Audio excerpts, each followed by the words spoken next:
तो ABC traders जो कि रजिस्टर्ड है जीएसटी में महाराष्ट्र स्टेट में, और एक्स वाई एंटरप्राइज जो कि रजिस्टर्ड है तमिलनाडु स्टेट में जीएसटी के अंदर में। अब ये दोनों रजिस्टर्ड टैक्स पेयर है जीएसटी के अंडर में। दोनों के अंदर जो है एक ट्रांजेक्शन होता है। क्या ट्रांजेक्शन होता है? जॉब वर्क के लिए। अब ये जॉब वर्क के लिए क्या होता है कि एबीसी ट्रेडर जो है जॉब वर्क के लिए माल भेजता है कुछ एक्स वाई एंटरप्राइज के पास, यानी कि 1,000 वैल्यूएशन, 1 लाख का वैल्यूएशन है गुड्स का। 50 यूनिट जो है एबीसी जो ट्रेडर्स है वो जॉब वर्क के पर्पज से एक्स वाई जेड एंटरप्राइज के पास माल भेजता है। क्वांटिटी कितना है सर जी? 50 यूनिट, वैल्यूएशन है 1 लाख का। ठीक है। अब ये जॉब वर्क का जो जैसे आपको पता है कि जॉब वर्क के लिए जब भी हम लोग मटेरियल सेंड करते हैं तो ये होता है अदर देन सेल। क्या होता है? अदर देन सेल होता है। अदर देन सेल पर्पस के लिए हमेशा हम लोग क्या करते हैं? टैक्स इनवॉइस को हम लोग यूज नहीं करते। इसके लिए क्या जाता है? डिलीवरी चालान। डिलीवरी चालान इशू करते हैं। तो डिलीवरी चालान इशू हुआ है और डिलीवरी चालान के अगेंस्ट में जो है माल भेजा गया है Y X Y Z enterprise के पास तमिलनाडु में। ठीक है, सारा कुछ ईमेल के साथ पहुंच गया है एक्स वाई एंटरप्राइज के बाद। तो जैसे आप जॉब वर्क के लिए माल भेजते हैं किसी को, तो वो 90 डेज के अंदर में, यानी कि 90 डेज के अंदर अंदर जो है जॉब वर्कर है उसको माल को जो है वापस कर देना होता है। ये 90 डेज मैक्सिमम दिन होता है। अगर इसके बाद भी अगर माल वापस नहीं आता है सप्लायर द्वारा जिसका ओरिजिनल माल है, तो उसे यहाँ पे उसको डिम्ड सेल मान लिया जाएगा।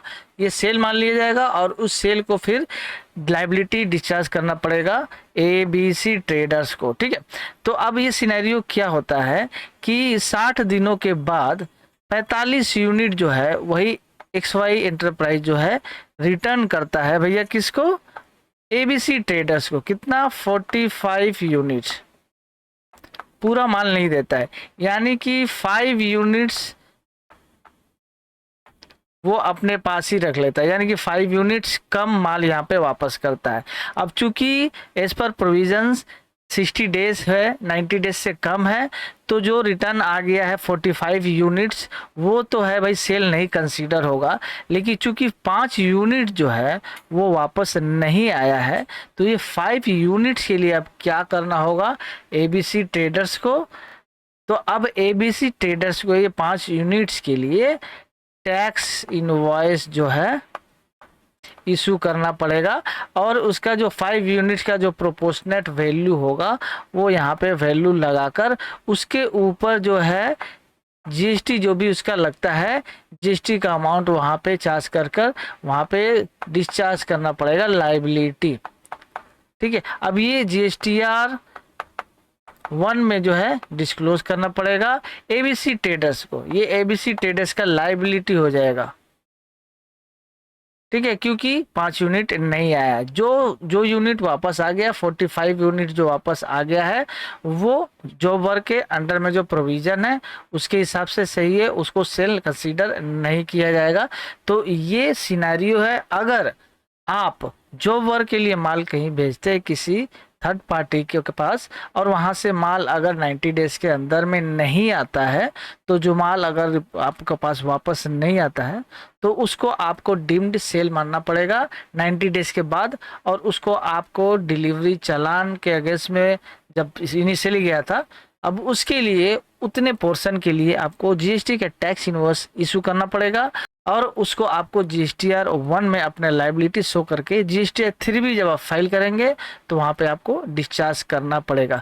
तो ये सिनेरियो था कि जब आप माल भेजते हैं अपने जॉब वर्क पर्पस के लिए डिलीवरी चालान में, और टैक्स इनवॉइस रेस करना पड़ता है बाद में सेल पर्पस के लिए। तो ये सिनेरियो आपके लिए इम्पोर्टेंट है क्योंकि इससे काफ़ी चीज़ें आपको समझने को मिलेगी कि डिलीवरी चालान हम लोग कब यूज़ करते हैं, टैक्स इनवॉइस कब यूज़ करते हैं, किस केस में, जॉब वर्क का क्या प्रोविज़न है, उसके लिए अगर आप डिफ़ॉल्ट करते हैं तो उस केस में आपको सेल कंसीडर किस हालत में कब करना चाहिए। आई होप आपको इस एग्जाम्पल से, सिनेरियो से कुछ सीखने को मिला होगा। अगर अच्छा लगा वीडियो तो लाइक शेयर कर दीजिएगा। ऐसी वीडियो अगर चाहिए तो आप कमेंट जरूर करिएगा। आपका भी कोई अगर सवाल है ऐसा तो वो भी आप पूछ सकते हैं कमेंट बॉक्स में। लाइक शेयर कर दीजिए, चैनल को सब्सक्राइब कर लीजिए। ऐसे प्रैक्टिकल प्रॉब्लम के साथ प्रैक्टिकल सोल्यूशन लेकर आएंगे जीएसटी और इनकम टैक्स के बारे में। वीडियो खत्म करते मिलते हैं ऐसे किसी और वीडियो के साथ। तब तक के लिए थैंक्स फॉर वॉचिंग।